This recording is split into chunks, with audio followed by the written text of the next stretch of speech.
Robot 64 was one of the best Roblox games when it came out. However, lately its sequel Robot 32 came out, and I wanted to go over the two games and compare them to see which one is better. Starting with Robot 64. Robot 64 released in late 2017, published by Z Kevin and developed by a couple of other dudes I forgot the name of, because Z Kevin has been my goat for a long time. Robot 64, for those who don't know, is a 3D platformer based on games from the Nintendo 64, such as Mario 64, Banjo and Kazooie, etc.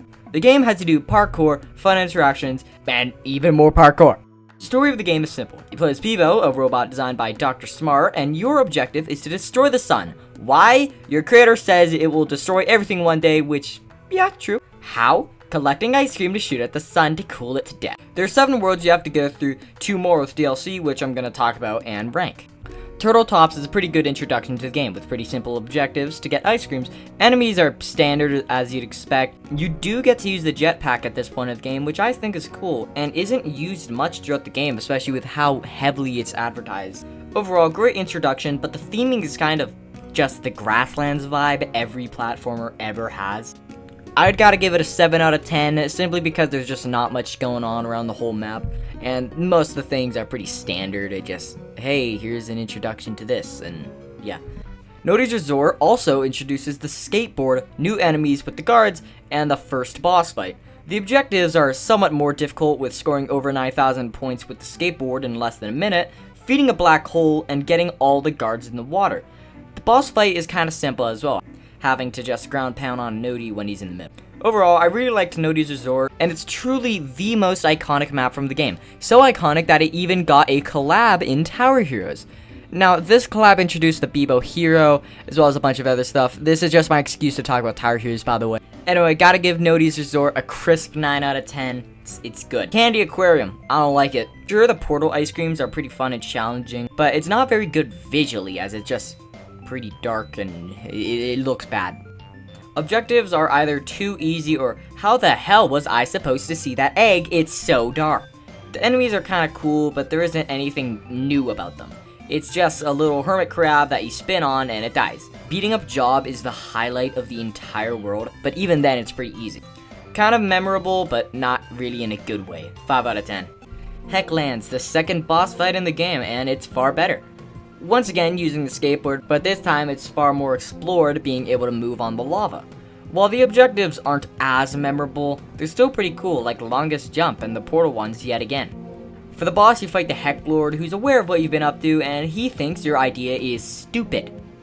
Because it kinda is. Beat up the ramp made of lava, hit him 3 times, and it's pretty similar to Nodi, but the boss is a bit better and I like it a lot more. Maybe due to my own bias, but Hecklands is currently at a 9.5 out of 10. My only issue with it as a whole is not standing out much compared to the other ones visually, as it's just an island, but it's gray and has lava. It's yeah. New Neo City. While the music's cool, there isn't much new to it. Though the portal levels are some of the best in the game. The one where you can only jump once is great, but on the surface it's just fireflies once again. Race. Fly here. And the only ice cream there that's kind of cool is the fan one, and even then it's still really easy. You just go down. Gotta give it a 7.5 just for the portal levels and the banger music. Tiny Huge Bedroom is yet again another great soundtrack, but also genuinely creative and fun objectives, which makes up for them being pretty easy. Like filling in a test, playing a song on the piano, typing in a password on a big computer. There's 2 really great portal ice creams as well, the cable one and an egg one that's actually good. All ice creams are great, and the map is generally just fun to toy around. First 10 out of 10, I can't name a single flaw. Planet Kababulon. Hey, this is the one where you get to destroy the sun. The sun boss fight's cool, flying around and shooting the ice creams at stars is kind of cool and all. But the highlight of the whole sun fight is the credits, where you just go around and read names, and it's pretty cool. And of course, Dr. Smart sells the cleaning turnip he was working on to Bribbleco. Cleaning simulator confirmed. The best part of the entire world, however, has to be the challenges. There's one for each world, and while some are kind of easy, others can be pretty difficult and a good challenge overall, like Final Home Run. I think they're really cool, and honestly, they should have added 2 more for the DLC. And, oh well, gotta talk about the DLC now. Anyway, Planet Kababulon is great, 9.5 out of 10. As you'd expect, they'd release 2 new worlds in a Game Pass to make some extra moolah. Snowzone Cave. The flamethrower is really cool, which it could control a little better, but it's alright. It makes it kind of harder to use, and I like that. The ice creams aren't really as memorable as the rest of the world, but they're still pretty good for the, 5 there are. Anyway, shout out to Slushy. I like her 8 out of 10. Buzz Factory. This one's about the same, really, though there is a, quote, boss fight of sorts with the big bees, and they all die in one hit, and you pretty much just have to go up and either spin or ground pound, and you're just all dead. It looks far better than Snowzone, but gameplay-wise, there's not much different between the other than the flamethrower. So this one's just not very memorable. So I'd gotta give it like a 7.5. There's also the level creator, which is cool, but I can't really talk about it much since not only are you not able to play other people's levels right now, but it does show you people's mods for the game, because God, is there a modding community. The platformer elements of Robot 64 were great and quite challenging at times, and well, there it is. The game as a whole is a great time. Whether you're playing it casually or trying to speedrun, the whole thing felt very nostalgic for me since I played it when I was like 8, and I'm old now. Maybe I've got rose-tinted glasses, but Robot 64 is still a fantastic game. Definitely worth playing or even replaying. Though it's not very optimized, as they've acknowledged later on. The game as a whole, I'd have to give a crisp 8.5 out of 10. Mainly because it's not exactly perfect throughout the forgettable sloppy ice creams, and it's kind of dated in the humor. After the DLC came out, Zeke, Kevin, and Birboco went on to do new projects. But during the mostly fake Birboco Quality Corner, they announced Robot 32. This was in 2022, by the way, so there was nothing for 3 years, which... So it didn't come out for 3 years, but there were some progress updates. Anyway, December 22nd, 2025, Zeke Kevin posted a short trailer for Robot 32 on his YouTube channel. The hype was real. And in June, the game released in early access for 1,000 Robux. The price was high, obviously. People are too scared to play Find Everything for 250, and that game is, great. So let's talk about whether the price is worth it, and if it's even better than Robot 64. Robot 32 is yet again a platformer, except this time, instead of playing as just Bebo, you play as 2 characters, Tempo and Melody. Tempo is better for moving upward, but Melody is far better to run around, swing around, and you can even go pretty high with her as well. The game is not as simple as the first, where, again, Dr. Smar needs something from you, and it's collect Fubbies, as they only come around every 40 years. So you go through the 6.5 worlds there are currently, collecting Fubbies to put in a machine. Like last time, I'm going to go over each world and rank them. Newton Park, the most finished map in the entire game. Actually, not really. Not only does it look great, but majority of the Fubbies are good as well. Like boulder pushing, over swinging, minecart one. The boss, which isn't really a boss, it would make sense with cutscenes, but there aren't any, but it's still a pretty cool fight. I do think it's cool how there's like an ice cave subworld in the stage. In it, you can get 3 of the Fubbies, and I don't know if it's a me thing, but I hated getting the paper airplane Fubby, which to be fair, I did play both of these games with controllers, so things like this were far more difficult because of drift. Platforming in the world is also pretty good, like the trees where you're put into a sort of 2D camera whilst going up, and everything leading up to the boss. Speaking of the boss, we have to talk about it a bit more. In the park, Prince Salius is playing his music loudly. You break his boombox, and at the top of the big tree, you fight him in a UFO similar to Nodi's. Once you get close to it, you're teleported to a weird chase where this thing is chasing you. It's a pretty cool boss, yet the cutscenes and story for the world isn't finished, so it just makes no sense how you even get there with But still, Newton Park is a far better introduction to the game than Turtletops could even dream of being, so I gotta give Newton Park a good 10 out of 10. It's that good. Fubby Festival is the mandatory ice level, but far cooler. Yet again, Stelius is there to watch a concert, but you allegedly tied up the band members in a shed. Whilst it's not finished by the end, everything else is very much done.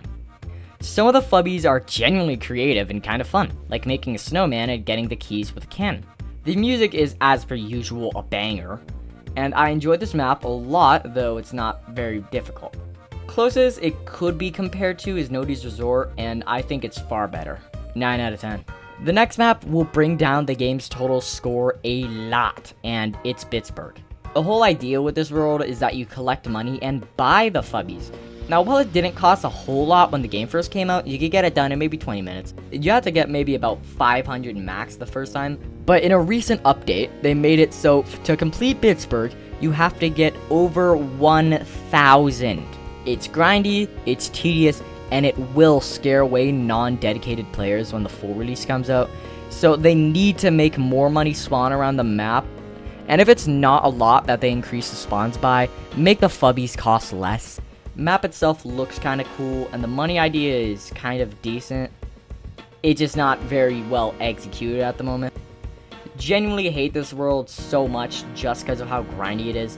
4 out of 10, it looks different, I like different, but it plays like ass. Remember how Robot 64 had the mirror ice cream and that was kind of cool? Yeah, well, they went ahead and made an entire world off of just messing around. No theme, nothing holding it together, it's just playing with gravity and visuals, and I love it. Underground Getaway, generally the most unique world out of all of them. Notable levels being the cool rocket one, I forgot the name, triple question mark or a lot to bring around, it's bugged at the moment, the slide one, but really it's all of them that are great. But the only one I really struggled with is that stupid pogo stick that I hate. It controls like shit on a controller, which that's kind of it. On keyboard, it's perfectly fine, but I just had a hard time with the controller both times because I actually changed it last update to make it even harder. Not one fubby in this stage is bad, and I love that. Also, at the entrance to the map, you can get behind the pipe and play the level creator. Best map, another 10 out of 10. Sound Temple. There's no like music for this world, sadly, but the framing device of most of the fubbies is really cool. There are 6 straws you have to complete, and you collect these little note dudes in each to collect one more fubby. Sure, they're pretty easy, but it's still fun nonetheless. Riding frogs is something shown in the trailer, but it's not used much, only being used for one of the trials, sadly. The other fubbies are kind of cool, I guess, but this map is still in the middle compared to the rest. Like Fubby Festival, 9 out of 10. Burger Spire, currently the last level with fubbies in it. Actually, I'm pretty sure I did this in the wrong order. Burger Spire has Dr. Smart get you to go out and get him food. However, Stelius is working the drive-thru and is making you go to the top of the burger tower to get your order. The fubbies in this are, again, all great. The most notable ones are the Missile Challenge, Top of the Tower, and Job. While it's not visually done yet, it still looks pretty bad around the top of the tower. I can excuse it because it's still just early access, but even then it still looks pretty decent. It's definitely one of the most difficult of the worlds with getting to the top of the tower itself, and of course the missile riding one. I like Burger Spire a lot, really. Not as much as Underground Getaway or Newton Park. Cause I don't fucking need them! But with more put into it, I feel like it could be my second favorite world. 9.5 out of 10. Zenith Space Field. There's a new enemy, but no new fubbies? There's a cool section where you go through some of the stuff and get to Prince Stelius, where he's mad at you for, quote, leaving him to die, except I have no idea what that's from. I'm pretty sure it's Burger Spire. He gets mad at you, then does nothing, like absolutely nothing. No fight, no cutscene, just you are nothing. It's kind of cool still, just going around in space, but not really a world, so no ranking. Same with Laboratory. Like Robot 64, there are skins as well, only this time having far more and a shop that changes daily. Speaking of cosmetics, there's little emoticons you can leave around with a message, which is pretty cool. And the last thing you can purchase is cheat codes. With them, you can do all sorts of things, like fly, run faster, freeze to death, ride a horse, burn. Robot 32 improves on everything great about the original. Not just in its visual appearance, but its mechanics, combos, platforming, puzzles, challenges, everything. I loved playing Robot 64 as a kid, and Robot 32 brought back how I felt playing it for the first time. I'm hoping in the future they add more worlds, but before that, finish the ones they have currently. So before its full release, Robot 32 is better than the original. And for that, I'm giving it a crisp 9 out of 10 for how it is currently. With more work into it, more polishing, it could be a 10 out of 10 Roblox game. I'm looking forward to them finishing it in the near future. But until then, I've got Tower Who's garbage to make. Hopefully if this video does well, I can make a few more Robot 32 videos, like beating the entire game with just tempo or melody, because I want to do that. But I hope you enjoyed the video, and if you still haven't, please play Robot 32. The price is worth it, though not really. I think it should be cheaper. But if you have like 300 Robux, please play Find Everything. Yeah, but you've been taking your meds. Cause I don't fucking fucking need him! I fucking need him!